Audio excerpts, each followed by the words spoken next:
Yo mga idol, mga guys. Yan, dito tayo sa loob ng Katunggan sa harap ng ating kubo, yung kubo natin diyan banda mga idol. Yan sa tapat at saka sakop yan natin dito, no.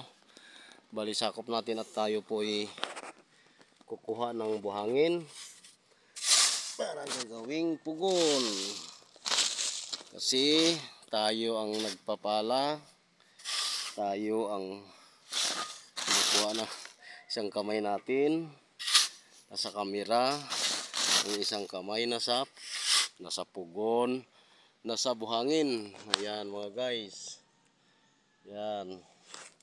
So, one-hand lang para makapag-video din tayo at malalaman ninyo na ang kinukuha natin ay buhangin para gagawa tayo ng pugon, yung tawag ito kalan.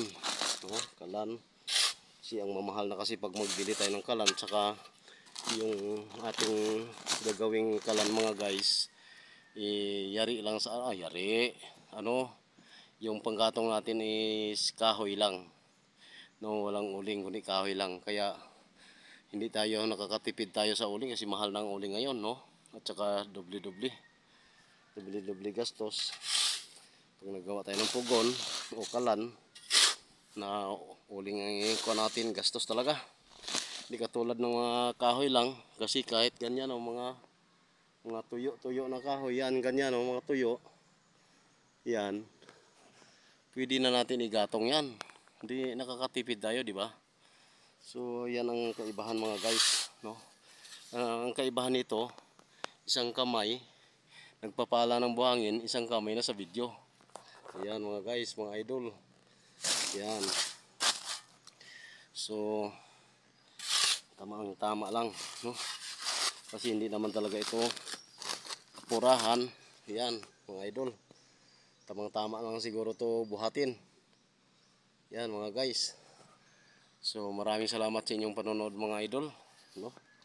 Sana nagustuhan ninyo at nasiyahan din kayo sa dahilan na nandito tayo sa loob ng Katunggan kumukuha ng buhangin. Siyempre itong buhangin na ito ay tapat din sa atin, no? Hindi rin tapat sa iba.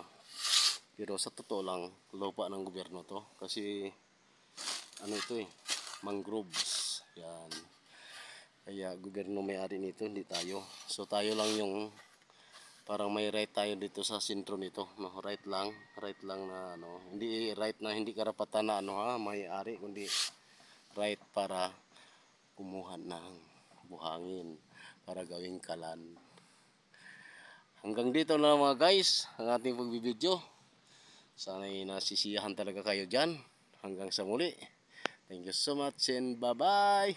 God bless. Thank you for watching.